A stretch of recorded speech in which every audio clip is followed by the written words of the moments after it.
وكان الله عزيزا حكيما. وقال النبي صلى الله تعالى عليه وسلم أصحابي كالنجوم بأيهم اقتديتم اهتديتم.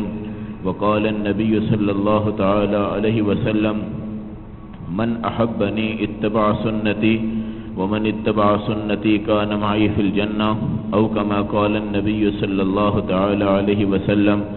صدق الله مولانا العظيم وصدق رسوله النبي الكريم، ونحن على ذلك لمن الشاهدين والشاكرين، والحمد لله رب العالمين.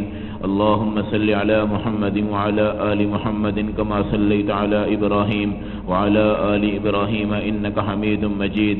اللهم بارك على محمد وعلى آل محمد كما باركت على إبراهيم وعلى آل إبراهيم إنك حميد مجيد.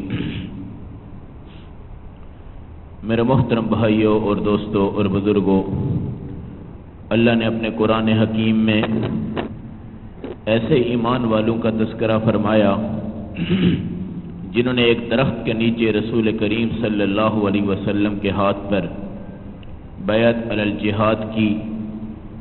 سیدنا عثمان غنی رضی اللہ تعالی عنہ کے بارے میں جب جھوٹی خبر پھیل گئی کہ آپ کو لوگوں نے شہید کر دیا ہے، میرے نبی علیہ السلام نے اس صحابی کے لیے انتقام کی خاطر اپنے صحابہ کو اپنے ہاتھ پر بیعت لیتے ہوئے، اور حضرت سیدنا عثمان غنی موجود نہیں تھے، اپنا ہاتھ پہ رکھ کر اس کو حضرت عثمان کا ہاتھ قرار دے کر اس بیعت کو کیا تھا. 1400 صحابہ نے اس درخت کے نیچے یہ شرف بیعت حاصل کیا. قرآن حکیم نے اس کا تذکرہ کیا ہے، لقد رضی اللہ عن المؤمنین، اللہ ان ایمان والوں سے راضی ہو گیا، اذ یبایعونک تحت الشجرہ، جب انہوں نے ایک درخت کے نیچے بیعت کی تھی. فعلم ما فی قلوبہم، پھر اللہ نے ان کے دلوں کے حالات جانے. فانزل السکینۃ علیہم، اور سکینت اطمینان ان کے دلوں پہ نازل کیا. علامہ آلوسی رحمۃ اللہ علیہ لکھتے ہیں یہ درخت پہلے تو چھوٹا سا تھا، مگر جب صحابہ اس کے نیچے آتے گئے، حضور کا ہاتھ بڑھتا گیا، یہ درخت پھیلتا گیا، یہاں تک کہ اس درخت نے 1400 صحابہ پر اپنا جھنڈا پیدا کیا. اس دھوپ کے اندر بھی اس درخت نے ان کو سایہ عطا کیا. حضرت عمر رضی اللہ تعالی عنہ کے دور میں اس درخت کو دیکھا جاتا تھا باقاعدہ علامت کے طور پر، اور اس کی چمک دنیا کو دکھائی جاتی تھی کہ اس کے نیچے اللہ کے نبی نے اپنے دست مبارک پر 1400 صحابہ کے ہاتھ رکھے ہیں، اور حضور صلی اللہ علیہ وسلم نے ان سے بیعت لی ہے، اور وہ درخت معجزتاً بڑا ہوتا گیا. اور حضرت عمر قسم اٹھا کے کہتے ہیں یہ درخت کبھی چھوٹا نہیں ہوا، جب سے صحابہ نے اس کے نیچے کھڑے ہوئے ہیں آج تک اس کا سائز بھی وہی ہے، اس کا سایہ بھی وہی ہے، نہ کبھی اس میں سوکھا پن آیا، یہ ہمیشہ سرسبز و شاداب رہا ہے. اللہ نے اس کو یہ قوت عطا فرمائی تھی کہ یہ ایمان والے صحابہ کی چھت بن گیا. سیدنا عثمان غنی رضی اللہ تعالی عنہ اس موقع پر اگر موجود نہیں تھے، اللہ کے نبی نے اپنے ہاتھ کو اس صحابی کا ہاتھ قرار دیا. سیدنا معاذ بن جبل رضی اللہ تعالی عنہ کی روایت ہے، حضرت عمر رضی اللہ تعالی عنہ کا دور خلافت جب آیا، آپ صلی اللہ علیہ وسلم کے اس خلیفہ نے ڈاکوؤں کو، زانیوں کو، شرابیوں کو قابو کیا. ہر محلے سے زنا ختم، شراب ختم، قتل و غارت ختم، ڈکیتی ختم، بھتہ خوری ختم، چوری ختم، خفیہ تدبیر ختم، سازشیں ختم. پوری کائنات میں عدل کا جھنڈا بن گیا. جتنے بھی مشرک تھے، منافق تھے، سازشی تھے، سارے کے سارے پسے پردہ چھپے ہوئے، اور یہ انتظار میں تھے کسی نہ کسی طرح عمر اس دنیا سے چلا جائے. جب عمر جائے گا تو ایمان بھی ختم ہو جائے گا، عمر جائے گا تو اسلام بھی ختم ہو جائے گا، عمر جائے گا تو کلمہ کی بلندی بھی ختم ہو جائے گی. لیکن میرے نبی علیہ السلام نے اس آیت کی تفسیر میں فرمایا لیظہرہ علی الدین کلہ، یہ دین پوری کائنات کے دینوں پر، اس کا کلمہ پورے کائنات کے کلموں پر، اس کی نماز پوری کائنات کی نمازوں پر، اس کا جہاد پوری کائنات کے جہادوں پر، اس کا روزہ پوری کائنات کے روزوں پر، اس کی سنت پوری کائنات کی سنتوں پر، اس کی اطاعت پوری کائنات کی اطاعت کے مقابلہ میں، اس کی توحید پوری کائنات کی توحید کے مقابلہ میں ہمیشہ غالب رہے گی. اللہ کا وعدہ ہے لیظہرہ علی الدین کلہ، سارے دینوں پر یہ دین غالب رہے گا۔ مسلمان جب اس آیت کو پڑھتا ہے اسے تسلیاں ہوتی ہیں، اسے ایک اطمینان پیدا ہوتا ہے۔ قرآن کی دستاویز، قرآن کی دستار، قرآن کی سند، قرآن کا وعدہ، قرآن کی پیشن گوئیاں، قرآن کی تمام حکمتیں مسلمان کے لیے جزو لازم ہیں کہ وہ دین پہ چل کر یہ سمجھتا بیٹھے لیظہرہ علی الدین کلہ، ہمارا دین سارے دینوں پر، ہمارا نبی سارے نبیوں پر، ہماری نماز ساری نماز پر، ہماری امت ساری امتوں پر، ہماری عورت پہلی تمام کے تمام عورتوں پر، ہمارے مرد پہلے تمام مردوں پر، ہمارے بچے پہلے تمام بچوں پر، ہمارے بوڑھے پہلے تمام بوڑھوں پر، ہمارے گناہگار اپنی توبہ کے بعد پہلے تمام کے تمام گناہگاروں پر، ہمارے زانی اور شرابی لوگ توبہ کے بعد پہلے زانیوں اور شرابوں سے بھی آگے ایمان کی توفیق میں داخل ہو جائیں گے۔ یہ اس دین کا وعدہ ہے، نصرت خداوندی، دین کا غلبہ۔ حضرت عمر اس دنیا سے جس وقت جام شہادت نوش فرما کر گئے ہیں،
عثمان غنی رضی اللہ تعالی عنہ کو مسند خلافت جب عطا ہوئی، لوگوں نے سمجھا کہ یہ تو حیادار انسان ہے، یہ تو کبھی منہ اٹھا کر کسی سے بات بھی نہیں کرتے، یہ تو شرم سے جھک جاتے ہیں، اب ہمارا میدان صاف ہو گیا، میدان خالی ہو گیا۔ مگر خدا کی قسم رسول کریم صلی اللہ علیہ وسلم وہ اللہ کا پیغمبر ہے جن کے متعلق سیدنا ابو ہریرہ کی روایت کہ جب بھی رسول اللہ ممبر پہ بیٹھے ہیں، اللہ کی قسم میں نے کبھی زندگی میں بھی حضور کو بیٹھے ہوئے جب دیکھا ہے، آپ نے صرف اپنے ممبر پہ یہ لفظ ضرور فرمائے ہیں، عثمان جنتی ہے، عثمان میرا صحابی ہے، عثمان میرا رفیق ہے، ان لکل نبی رفیق ورفیقی فی الجنت عثمان بن عفان، ہر نبی کا رفیق ہوتا ہے، میرا رفیق جنت میں عثمان بن عفان ہے۔ نبی ہر خطبے پر، نبی ہر تقریر پر، نبی ہر بیان پر، نبی ہر خطاب پر اپنے اس صحابی کا تذکرہ کہتے اور بار بار امت کے سامنے یہ بیان کرتے کہ عثمان جنتی۔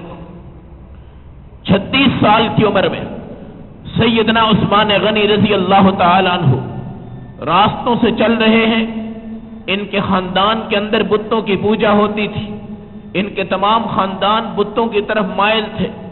اچانک حضرت علی رضی اللہ تعالیٰ عنہ سامنے آگے، سامنے رسول کریم صلی اللہ علیہ وسلم بھی موجود ہیں، حضور صلی اللہ علیہ وسلم کے چہرے پہ جب پڑا، قسم اٹھا کے کہتے ہیں مجھے نبی کی آنکھوں کے نور نے ایک طرف راغب کر دیا، میں رسول اکرم علیہ السلام کے حلیے کی طرف مائل ہو گیا۔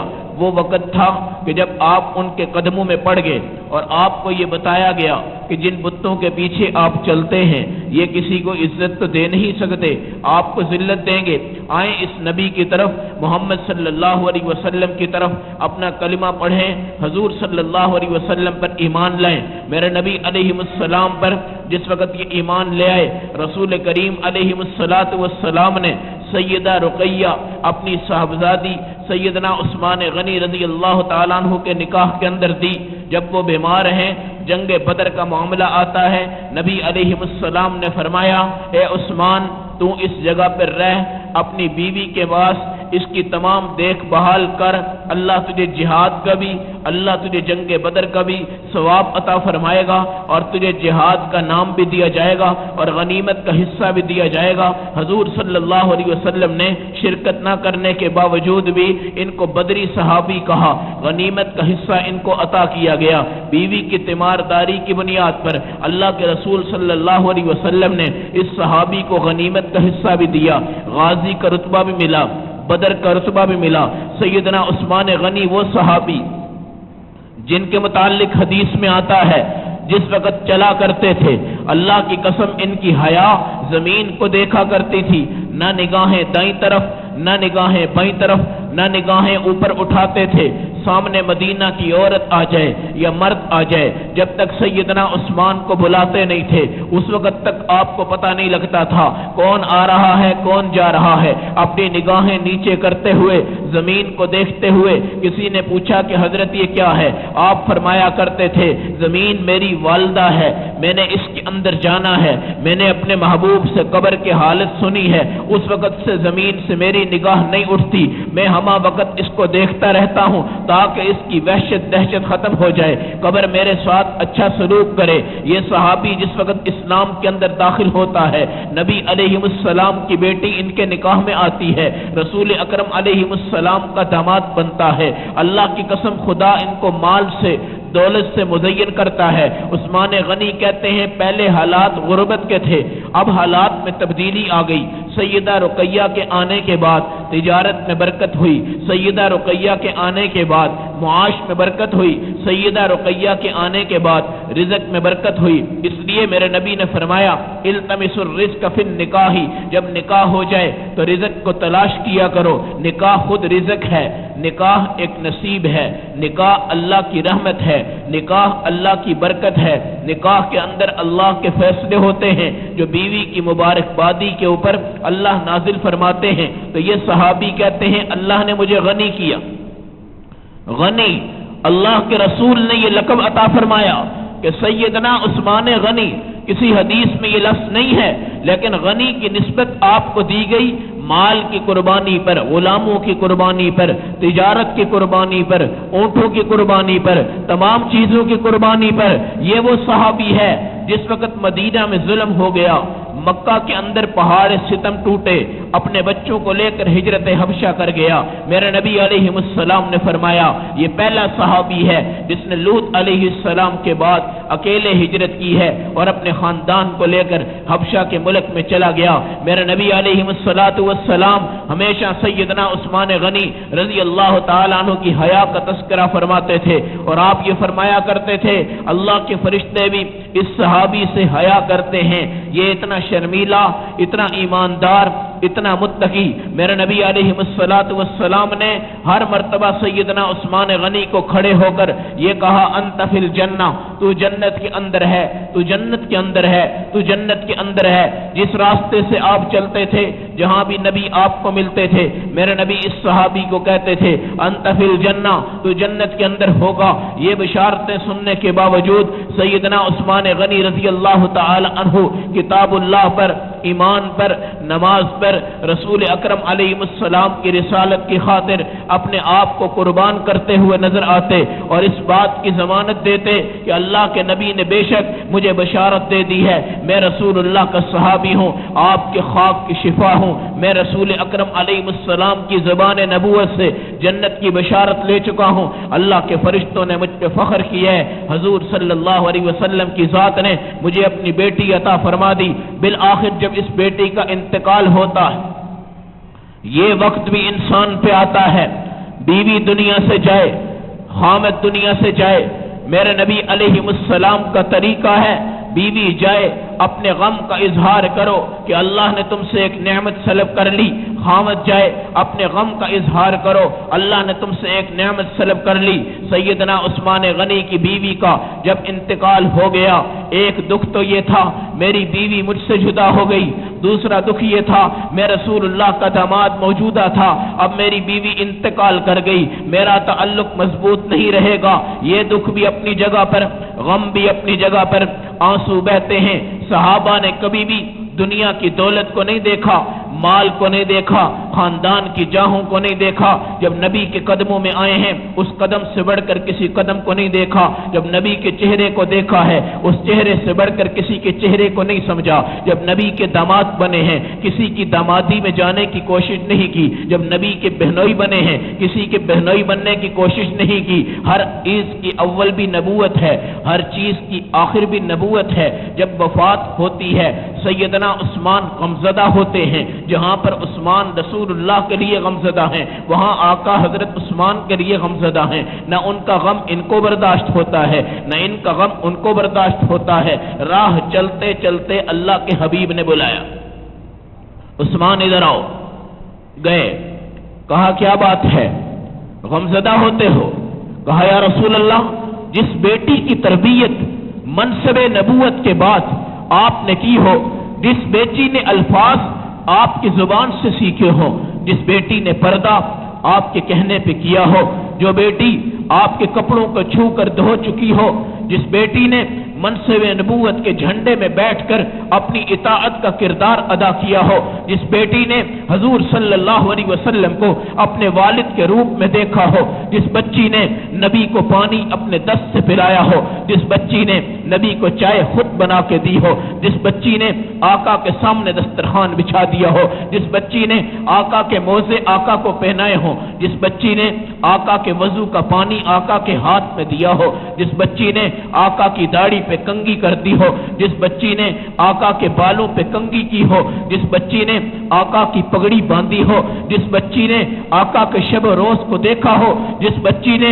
پورے رحمت للعالمین کے سائے میں اپنی زندگی گزاری ہو، وہ سیدنا عثمان کو مل جانا بہت بڑی سعادت تھی، بہت بڑی نعمت تھی، لیکن اس کا جانا اس سے بھی بڑا غم ہے۔ میں آقا علیہ السلام کی اس بیٹی پر اس لیے غمزدہ ہوں کہ منصب نبوت نے جو اپنی بچی کو صفات فراہم کر دی تھی، اس کی نماز اعلیٰ، اس کا قرآن اعلیٰ، اس کی حیا اعلیٰ، اس کی دیانتداریاں اعلیٰ، اس میں محبت کے جذبے اعلیٰ، اس میں خشیت الہی اعلیٰ، اس میں اللہ کا ڈر اعلیٰ، اس میں جنت کی طلب اعلیٰ، اس میں جہنم سے بچنے کی طلب اعلیٰ، اس میں پل صراط سے چلنے کی طلب اعلیٰ۔ ایسی بچی مجھ سے جدا ہو جائے، نیک بیوی چلی جائے تب بھی بہت بڑا انسان کے لیے مصیبت نظام ہے۔ نیک بیوی کا آ جانا یہ بہت بڑی رحمت ہے۔ بیوی کو نیک بنا کر تو دیکھو، میرے نبی نے فرمایا دنیا میں جنت کا نظام دیکھنا ہے تو نیک بیوی کے سامنے جا کر بیٹھ جاؤ۔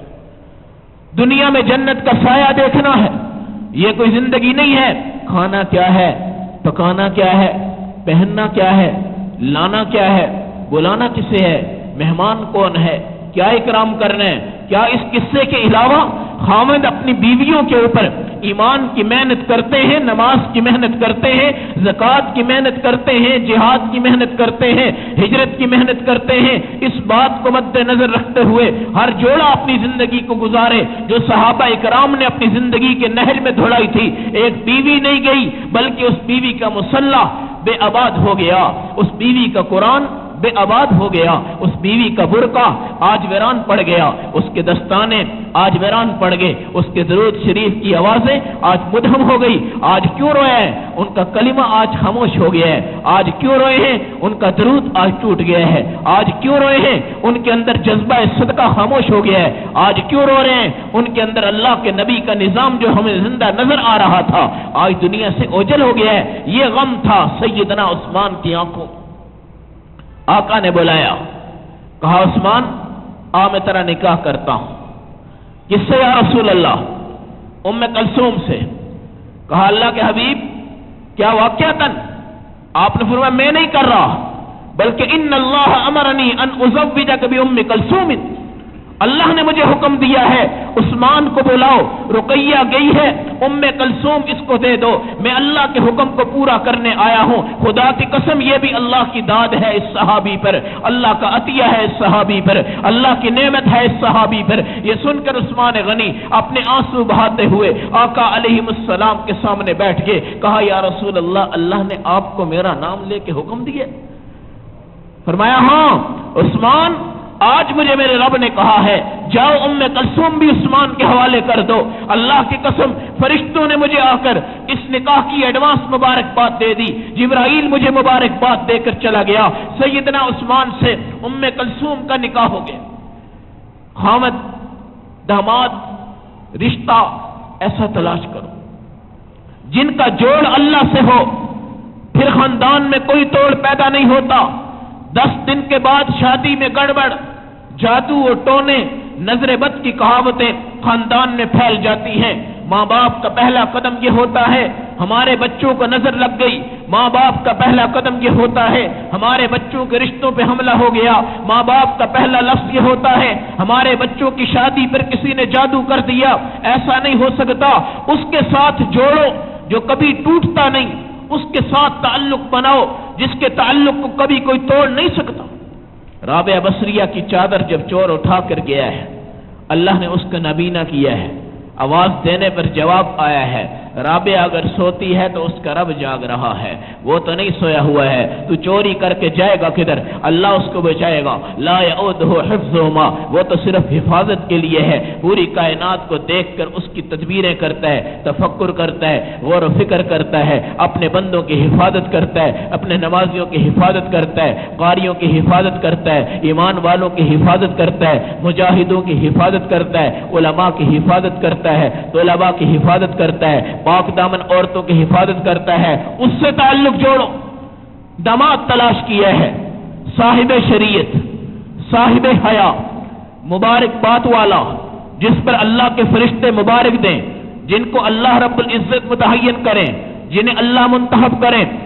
کلثوم صرف نکاح ہو گیا، ازدواجی زندگی ایسی کہ نہ کبھی عثمان غنی کے دور میں رقیہ کی شادی پر حضور کو کبھی شکایت ہوئی، نہ کلثوم کے نکاح میں آنے کے بعد میرے نبی کو کوئی شکایت ہوئی۔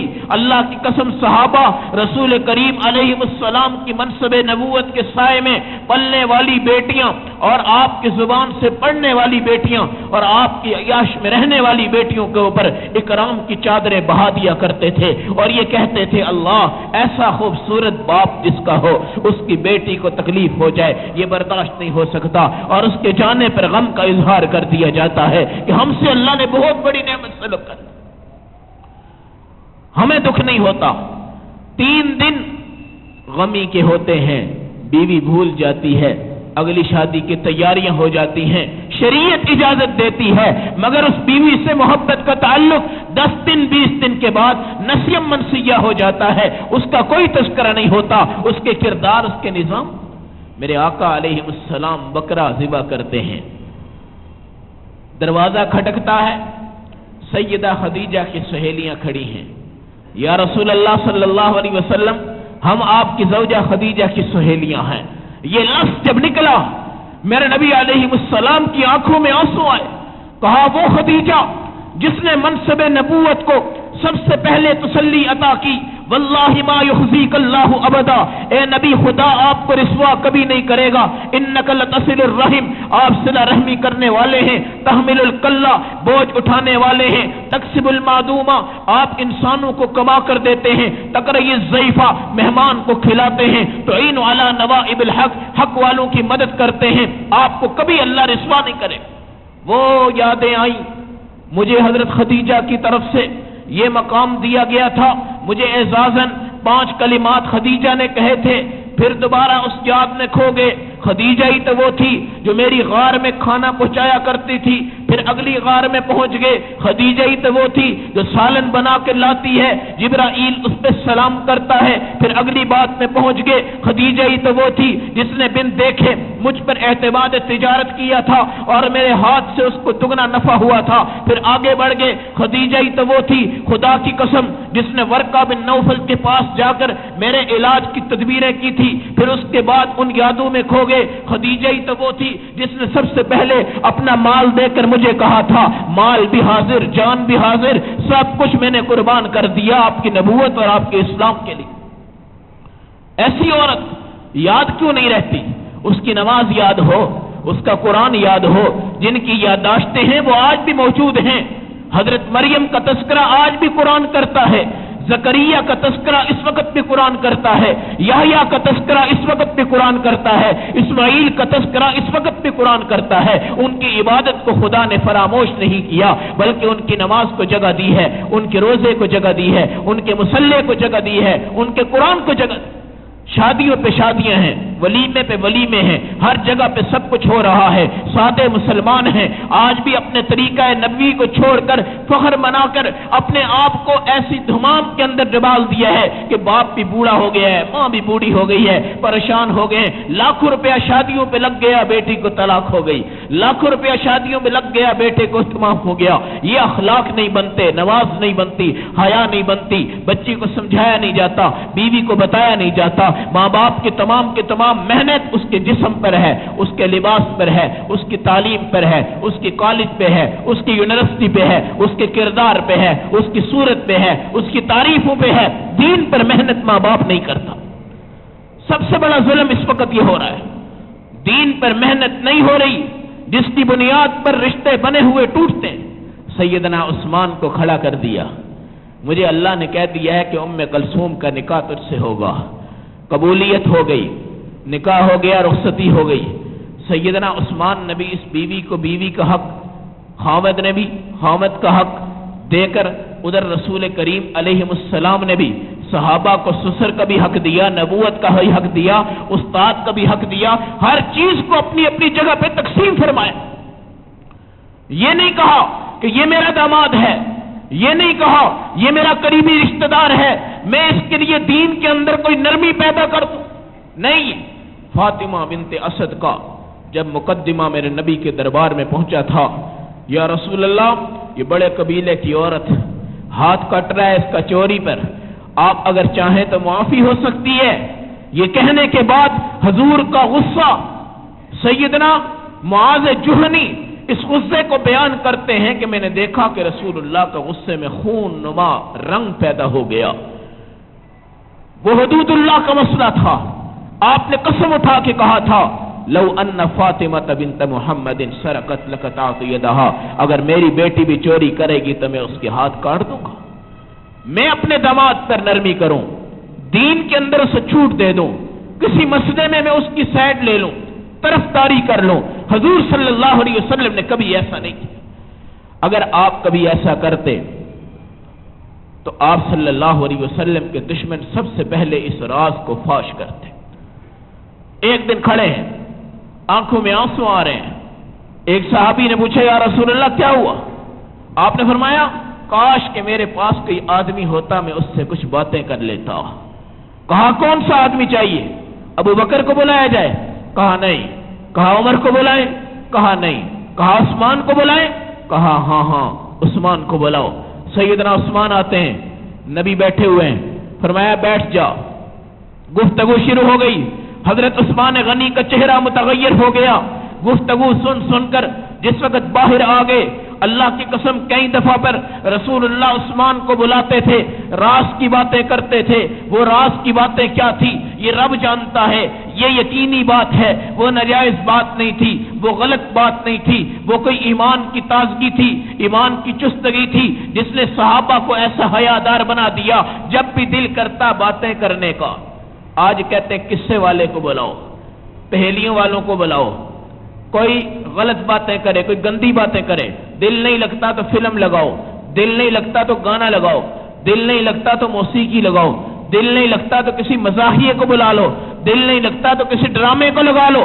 آج مسلمان اس میں دل بہلاتا ہے، مگر نبی کے سامنے عورت آ جائے، مرد آ جائے، صحابی آ جائے، عام بندہ آ جائے، کوئی بھی بندہ آ جائے، اس کی تربیت یہ تھی کہ نبی اس سے گفتگو کرتا، دین کی کرتا، وہ نبی سے کرتا، دین کی کرتا، دل بہلاتا، دین سے بہلاتا، نبی دل بہلاتے، دین سے بہلاتے۔ کوئی قصے پہیلیاں جھوٹے نہیں تھے، کوئی موسیقی ایسی بات نہیں تھی، کوئی ڈرامے باز نہیں تھے، کوئی فلم بینی نہیں تھی۔ آج کے مسلمان نے اپنے دارالسکون کو دنیا کی مغربی لین میں لگایا ہے کہ ہمیں دنیا کی مغرب سکون دیتی ہے، دنیا کی تمام چیزیں ہمیں سکون دیتی ہیں۔ آج مسلمان اللہ کے نبی پر درود پڑھتا ہے تو کہتا ہے مجھے سکون نہیں آیا۔ یہ مسلمان نماز پڑھتا ہے تو کہتا ہے میرا دل نہیں لگتا، نماز پڑھنے کو دل نہیں کرتا، مسجد میں آنے کو دل نہیں کرتا، حسن بصری کا فرمان تھا، جب مسجد میں آنے سے دل اکتا جائے سمجھ جاؤ کہ آج تمہیں اللہ نے چھوڑ دیا ہے، آج تمہیں اللہ نے چھوڑ دیا ہے۔ جس کے گھر میں آنے کا دل نہیں کرتا وہ آپ کا کیسے عاشق بن سکتا ہے؟ جس کے کمرے کو دیکھنے کا دل نہیں کرتا وہ آپ کا کیسے عاشق بن سکتا ہے؟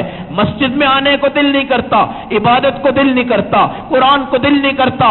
سیدنا عثمان کو منتخب کیا گیا، ام کلثوم کے لیے 2 بیٹیاں دی گئی، کوئی زیادتی نہیں کی، کوئی مسئلہ نہیں ہوا، کوئی جھگڑا نہیں ہوا، کوئی اونچ نیچ نہیں ہوئی، بلکہ اللہ نے ایمان کی بنیاد پر، نماز کی بنیاد پر، صحابیت کی بنیاد پر ایسا رشتہ عطا کر دیا کہ جب یہ بچی دنیا سے انتقال کرتی ہے، طبقات ابن سعد والا 3 روایتیں لکھتا ہے، رسول اللہ جبل ابی قبیس پہ بیٹھے ہیں، دھوپ لگ رہی ہے، میرے نبی علیہ السلام کو یہ خبر ملتی ہے، یا رسول اللہ آج ام کلثوم کا بھی انتقال ہو گیا، رقیہ بھی دنیا سے گئی، ام کلثوم بھی گئی، آپ کا داماد سیدنا عثمان غنی اسی جگہ پر موجود اپنے آنسو بہاتا جا رہا ہے، اس بنیاد پر کہ آج اللہ نے اس سے رسول اللہ کی صاحبزادی کی صورت میں بہت بڑی نعمت کو لے لیا ہے، آج اسی پہ غمزدہ ہے۔ میرے نبی علیہ السلام جنازے میں شرکت کے بعد کھڑے ہو کر لوگوں کے بیچ میں یہ اعلان کرتے ہیں، اللہ کی قسم 40 بیٹیاں ہوتی، ایک ایک کر کے عثمان کے نکاح میں دے دیتا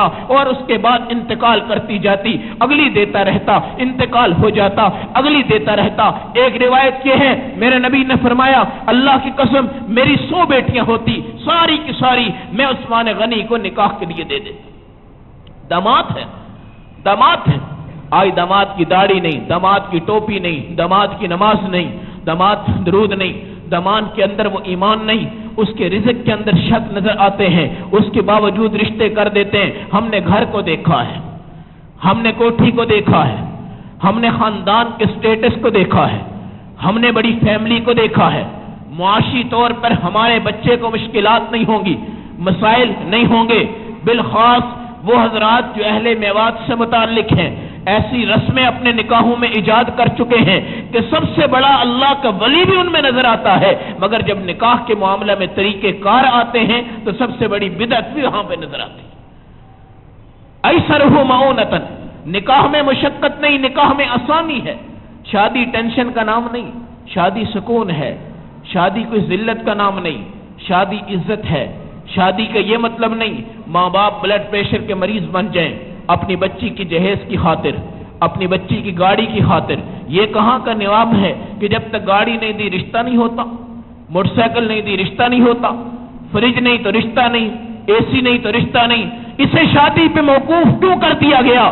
شادی کرو، نکاح کرو، زندگی ان کو گزارنے کا موقع عطا کرو، پھر آپ کو صحابہ کی وہ مثال نظر آئے گی۔ جب میرے نبی نے مدینہ میں ایک صحابی سے کہا تو ایمان لیا، میں تجھے بکریوں کا ریوڑ دوں گا، جب وہ ایمان لایا بکریاں میرے نبی نے اس کے حوالے کر دی، دوسرے دن آ کر اس نے سب کچھ قربان کر دیا، کہا یا رسول اللہ میں آج کے بعد محنت مزدوری کر کر آپ کے اسلام کو مضبوط کروں گا۔ ایمان کے رشتے میں یہ نظام ہوتا ہے۔ دین غائب ہو گیا، نکاح سے غائب، میاں بیوی کے رشتوں سے غائب۔ جو میاں نماز پڑھ رہا ہوتا ہے ہم نے بچیوں کو ایسا بے دین بنا دیا ہے کہ پہلے ہی دن سے اس کی نمازیں ختم ہو جاتی ہیں، پہلے ہی دن سے۔ ہمارے نبی نے کیا فرمایا؟ نکاح کرنے کے بعد نفل نماز پڑھو، امام بن جائے خامد اور اس کی بیوی پیچھے اس کی مقتدی بن جائے۔ پہلا قدم یہ اٹھاؤ، اس کے بعد کی زندگی صراط مستقیم والی بن جائے گی، روب والی بن جائے گی، آپ کو سکونیت عطا ہو جائے گی، آپ کی بیوی آپ کی خدمت کر کر جنت حاصل کرنے کی شوق پیدا کرے۔ 40 بیٹیاں، 100 بیٹیاں عثمان کو دے دیتا، اگر میرے پاس ہوتی میں تمام کی تمام بیٹیاں اس کے نکاح میں دے دیتا۔ ایسے داماد کو چنا ہے جس کی نماز پر اللہ نے قرآن اتارا، ایسے داماد کو چنا ہے خدا کی قسم جس کی سخاوت پر اللہ نے قرآن کو اتارا، ایسے داماد کو چنا ہے جو بدر میں شریک نہیں ہوتا، اللہ اس کو بدری بنانے کا مقام دیتے ہیں، ایسے داماد کو چنا ہے غزوہ جیش الاسرہ جس وقت آتا ہے 1000 اونٹ کی ضرورت ہے، وہ سامان کو لاد کر نبی کے سامنے کھڑا کر دیتا ہے، ایسے داماد کو منتخب کیا جو مدینہ کی فضاؤں میں پہنچ گیا۔ جون کے مہینہ میں گرمیوں کے موسم میں مسلمان پانی کے لیے، پیاس کے لیے تڑپتے ہیں، ایک یہودی ان سے کہتا ہے آؤ میرے اوپر ایمان لاؤ، یہودی بن جاؤ،